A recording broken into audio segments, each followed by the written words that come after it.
Hello everyone, আসসালামু আলাইকুম। সবাই কেমন আছেন? আশা করছি আল্লাহর রহমতে সকলেই অনেক ভালো আছেন। আলহামদুলিল্লাহ, আমিও ভালো আছি। হাতে একেবারেই সময় নাই, তাও একটা রেসিপি তৈরি করতে হবে।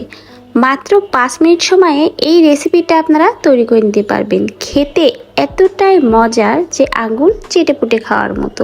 তাহলে চলুন আজকের এই চটজলদি 5 মিনিটের রেসিপিটা দেখে নেওয়া যাক। এখানে অনেক রকমের সবজি নেওয়া হয়েছে।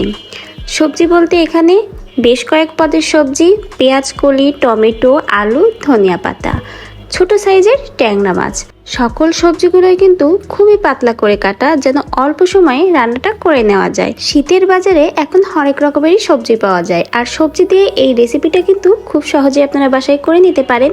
তো আমার বাসায় যে কয়েক ধরনের সবজি ছিল, আমি সেই ধরনের সবজিগুলোই নিয়েছি। আপনারা চাইলে এর ভিতরে আরও বেশ কয়েক পদের সবজিও অ্যাড করতে পারেন। সমস্ত সবজি মাছগুলো খুব ভালো করে ধুয়ে কেটে পরিষ্কার করে নেওয়া। এখন চলে যাব রান্নার জন্য। আজকের রেসিপিটা করার জন্য যেটুকু পরিমাণ তেল প্রয়োজন, আমি সেই পরিমাণেই তেলটা নিয়েছি, রেগুলার সয়াবিন তেল। আর তেলটা গরম করে নিব না, এই ঠান্ডা অবস্থায় কিন্তু তেলের ভিতরে পেঁয়াজ, রসুন, কাঁচা ঝাল, পেঁয়াজ কিন্তু খুবই সামান্য দিয়েছি, কারণ এখানে আমি পেঁয়াজ কুলি দিচ্ছি, এজন্য কিন্তু একটা পেঁয়াজের অর্ধেকেরও কম দিয়েছি।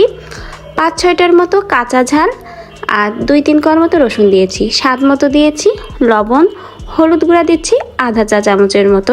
রেসিপিটাই খুব বেশি মশলার প্রয়োজন হয় না। সচরাচর রান্না করার জন্য যে সকল মশলা লাগে সেই সকল মশলাই দিতে হবে, তার থেকেও অনেক কম মশলা আপনারা দেখতে পারবেন। তো এখানে দিয়েছি জিরা গুঁড়া।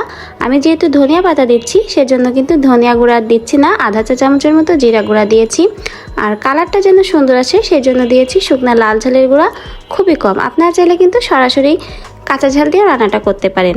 আর এই যে হলো সবজিগুলো কেটে রেখেছিলাম, সেই সবজিগুলো থেকেই প্রথমে আমি এর ভিতরে মাছগুলো দিয়ে দিব। মাছগুলোও দেখুন খুব ভালো করে কিন্তু ধুয়ে নেওয়া। এখানে আমি আজকে ট্যাংরা মাছ দিয়ে রান্না করছি। আপনারা চাইলে কিন্তু এখানে নরম অন্য যে কোনো মাছ, পার্শে মাছ বা বেলে মাছ দিয়েও রান্না করতে পারেন। মাছের সাথে মশলাটা মেখে তারপরে কিন্তু বাকি সবজিগুলো দিয়ে খুব ভালো করে হাতের সাহায্যে মেখে নিচ্ছি।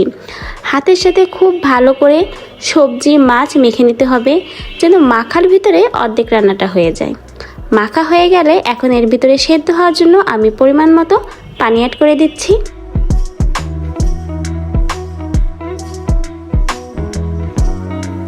ব্যাস হয়ে গেল রান্না।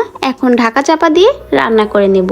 হাতে সময় না থাকলে এরকম ঝটপট অল্প সময়ে কিন্তু এই রেসিপিগুলো আপনারা তৈরি করে নিতে পারেন। স্বাদটা তো বললেই নাই, একেবারে আঙ্গুল চেটেপুটে খাওয়ার মতো। দেখতেই পাচ্ছেন রান্নাটা কিন্তু হয়ে গেছে।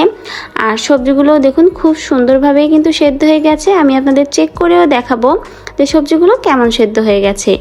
আর এখানে কিন্তু আমি ঝোলটা খুব একটা বেশি কমাবো না, আবার খুব বেশিও রাখবো না, মোটামুটি রাখবো। আর এই যে দেখুন আলু, পেঁয়াজ কলি, টমেটো, সকল সবজিগুলোই কিন্তু একেবারেই দেখুন আস্তে আস্তে রয়েছে, কিন্তু বেশি নাড়াচাড়া না করার জন্য কিন্তু গলে যায়নি, কিন্তু নরম হয়ে গেছে। তো এভাবেই কিন্তু চট জলদি, যদি আপনাদের হাতে একটু সময় না থাকে, এভাবে কিন্তু মেখে ঝুঁকে আপনারা এই শীতের সবজি দিয়ে খুব সুস্বাদু একটা রেসিপি তৈরি করে নিতে পারেন। আর এখন আমি নামিয়ে নিব আর গরম গরম পরিবেশন করব। ধোয়া ওঠা গরম ভাতের সাথে শীতের সকালে, দুপুরে বলুন বা রাতেই বলুন, এই রেসিপিটার স্বাদের কিন্তু কোনো জুড়ি হয় না। বাসার সকলেই দেখবেন পছন্দ করবে। অনেক ধরনের সবজি দিয়ে রেসিপিটা রান্না করা হয় বলে কিন্তু খেতে ভীষণ মজার হয়। যারা সবজি পছন্দ করেন না তারাও একবার ট্রাই করবেন, দেখবেন তারাও পছন্দ করবে। আশা করছি আপনাদের কাছে আমার আজকের রেসিপিটা ভালো লেগেছে। তো ভালো লাগলে সকলের কাছেই অনুরোধ করব, প্লিজ ভিডিওটা লাইক করে দিবেন। আর আপনি যদি এখনও আমার চ্যানেলটিকে সাবস্ক্রাইব না করে থাকেন, সাবস্ক্রাইব করে দিবেন। খুব বেশি ভালো লাগলে অবশ্যই ভিডিওটা শেয়ার করে দিবেন, এবং নতুন নতুন ইন্টারেস্টিং এ সকল ভিডিও দেখতে অবশ্যই আমার চ্যানেলের পাশে থেকে যাবেন।